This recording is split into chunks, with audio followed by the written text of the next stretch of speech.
नमस्कार, सादर जय जिनेंद्र। क्षमा ब्रेकिंग जैन न्यूज प्रतिदिन प्रातः, दोपहर एवं रात्रि में देश भर से संपूर्ण जैन समाज से संबंधित सही और सकारात्मक समाचारों के लिए देखना और सुनना न भूलें। साथ में आपसे विनम्र निवेदन है कि यदि आपने इस चैनल को सब्सक्राइब नहीं किया है तो कृपया अवश्य कीजिए और शेयर और लाइक करके धर्म प्रभावना में सहयोगी एवं सहभागी बनिए। नमोस्तु। समंत भद्र स्वामी ने रतनकर्ण श्रावकाचार में साधु का स्वरूप दिया है। विषया साव बसाती तो निरारंभो परिग्रह, ज्ञान ध्यान तपोरक्ता तपस्वी सा प्रशस्ते। लेकिन आज हम देखते हैं सब इससे उल्टा हो रहा है। क्या इस संविधान को बदल देना चाहिए आज के काल के हिसाब से देखते हुए? आज पैसे से आकलन किया जा रहा है सब। अहो विद्युत वरण्य,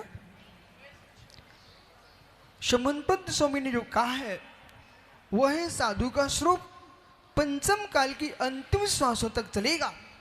विषयासा वसाती तो निरारंभ परिग्रह, ज्ञान ध्यान तपोरक्त तपस्वी सा प्रशस्ते। जितने भवजीव निर्वाण प्राप्त करने वाले होंगे, निर्वाण पद की संस्कार डालने वाले होंगे, वे इसी श्लोक के अनुसार जिएंगे। और किसी जीव के विपरीत चलने से मार्ग विपरीत नहीं हो सकता है। गाड़ी के गिरने से एक आध दो गाड़ी गिर जाए तो मित्र मार्ग का नाश नहीं हो सकता है। ऐसे ही व्यक्तिगत कोई की मृदुता दे करके, परिग्रह के राग को दे करके हम संपूर्ण श्रवण संस्कृति को मित्र परिग्रहवान नहीं कह सकते हैं। जो परिग्रहवान है उनकी नियतता उनके विषय में बेजान है, लेकिन भगवान सर्वदेव की वाणी के अनुसार जो विषय के साथ आरंभ परिग्रह से शून्य होकर मुराद जिएंगे, साधना करेंगे, वे नियम से मोक्ष को प्राप्त करेंगे। इसलिए पंचम काल में आपको संविधान बदलने की आवश्यकता नहीं है। हमारा संविधान कालिक नहीं है, हमारा संविधान कालिक नहीं है, कालिक नहीं है, कालिक नहीं है, त्रैकालिक है, निष्कलंक है। नमोस्तु भगवान, नमोस्तु भगवान, नमोस्तु भगवान। भगवान इस पंचम काल में पुण्य अर्जन के लिए क्या कार्य करें जिससे हमारा पुण्य तीव्रता से बढ़े? नमोस्तु भगवान। संसार में पंचम काल में पुण्य के लिए आप भगवान अरहंत की पूजा कर रहे हो, निर्गंतों को दान दे रहे हो, गरीबों की रक्षा कर रहे हो, दया का पालन कीजिए और प्राणी मात की रक्षा कीजिए और रात्रि भोजन का त्याग कर दीजिए। पानी छान के पीना प्रारंभ करो, अष्टमुनों का पालन करो, तुम्हारा पुण्य बढ़ेगा। कसाय मंद करो। हे गुरुवर, हे गुरुवर, आपके चरणों में नमोस्तु। हे भगवान, अभी प्रश्न किया था स्त्री। हे गुरुवर, आपके श्री चरणों में त्रैवार नमोस्तु नमोस्तु नमोस्तु। हे भगवान, आचार्य उमा स्वामी जी ने तृतीय अध्याय में है मार्जुन तपनीय बैडूर रजत है मया, इससे क्या प्रतिनिधित्व होता है कि वे पर्वत रजत के हैं या हेममय हैं ही हैं या उस जैसे हैं? बहुत सुंदर प्रश्न है।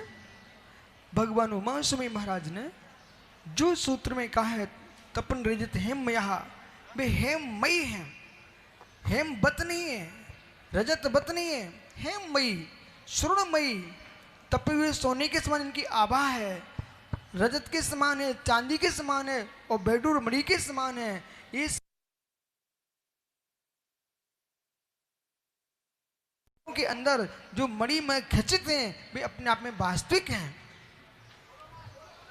हे भगवान, नमोस्तु नमोस्तु नमोस्तु। जो उन्हें प्रश्न किया उस बात पूछ रही भगवान।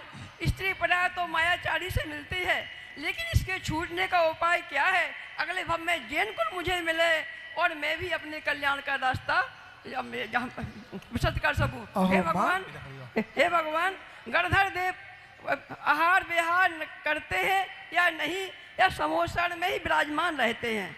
और भव्य, आपका श्रेष्ठ प्रश्न है। नारी पर्याय की मायाचारी, नारी पर्याय कोई आत्मा का स्वभाव नहीं है।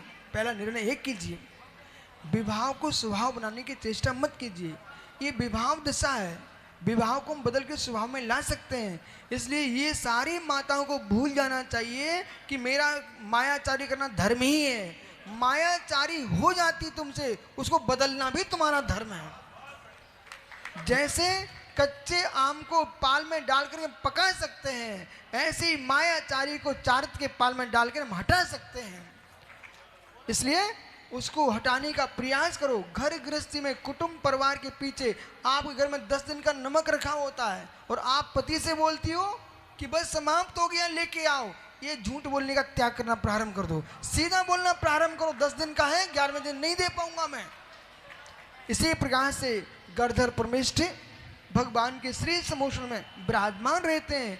जब प्रभु की दिव्य देशना करती है, प्रभु के वहाँ विराजमान रहते हैं। लेकिन गणधर परमेष्ठी का नियम ये नहीं होता है कि वे वहाँ से हट नहीं सकते, वो हट सकते हैं। लेकिन जब प्रभु की देशना करती है तब गणधर भगवान वहीं होते हैं। आचार्य श्री नमोस्तु नमोस्तु। हम जो आचार्य श्री दान देते हैं उसका उपयोग सही जगह हो रहा है नहीं हो रहा है, अगर वो गलत जगह हो रहा है तो उसका फल हमें भी भोगना पड़ेगा क्या? आचार्य श्री उसका समाधान करना। और भव्य, आपने ठीक प्रश्न किया कि जैसे दान देते समय इस बात का ध्यान रखना चाहिए, सीप के मुख में पानी की बूंद जाए स्वाति की तो मोती बन जाती है, गन्ने में जाए तो मीठा रस गन्ना का रस बन जाती है, वही पानी की बूंद नीम में चली जाए तो कड़वा रस बन जाती है, वही पानी की बूंद मित्र सांप के मुख में चली जाए तो जहर बन जाती है।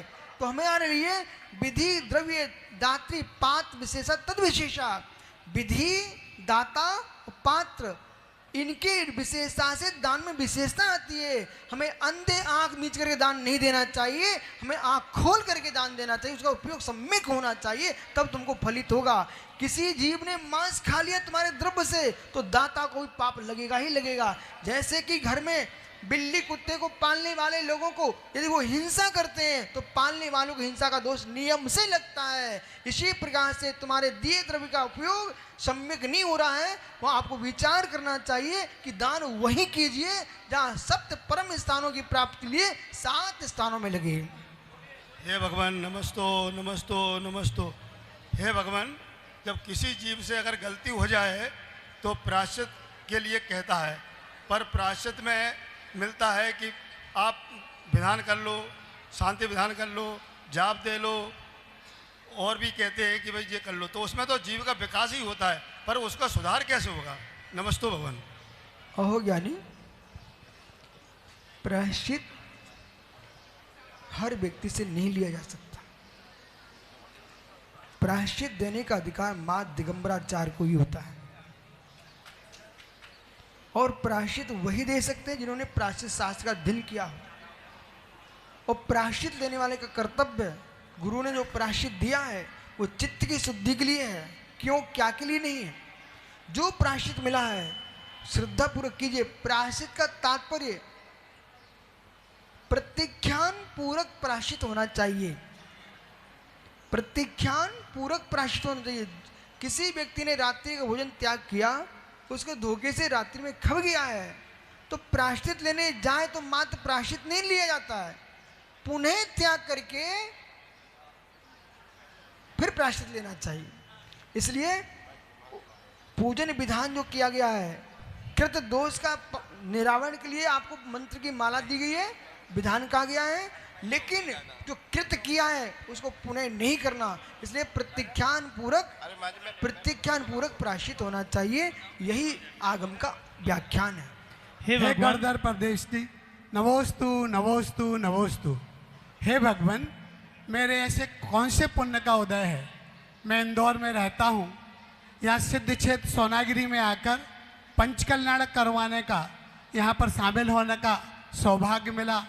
आचार्य विशुद्ध सागर जी महाराज का सानिध्य मिला और पूजा भक्ति जैसी माता जी का आशीर्वाद मिला, और साथ मिला कमल कुमार कमलांकुर पंडित जी का, और इतना बढ़िया पंचकल्याणक यहाँ पर हो रहा है, मन बड़ा प्रसन्न है। मैं पूछना चाहता हूँ कि मेरे कौन से पुण्य का उदय है कि इन सारी चीज़ों का मुझे सानिध्य मिला है? ज्ञानी, आपने पुण्यानुबंधी पुण्य का बंध किया है, और पुण्यानुबंधी जो पुण्य होता है, पुण्य के अनुबंध में पुण्य ही कार्य कराता है।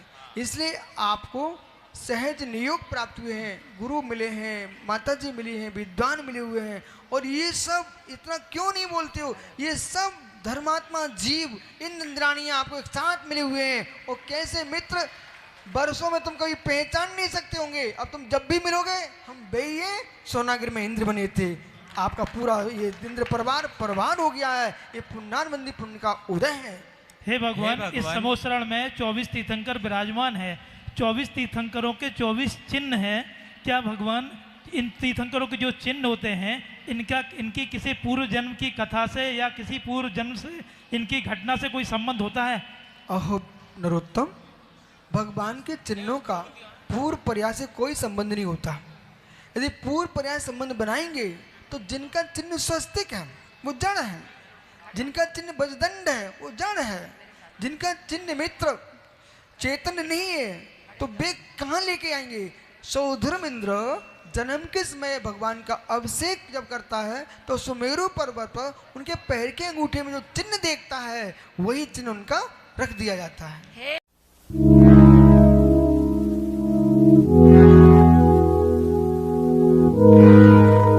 Kshama breaking Jain news YouTube channel पर विज्ञापन देकर धर्म प्रभावना में बने सहभागी।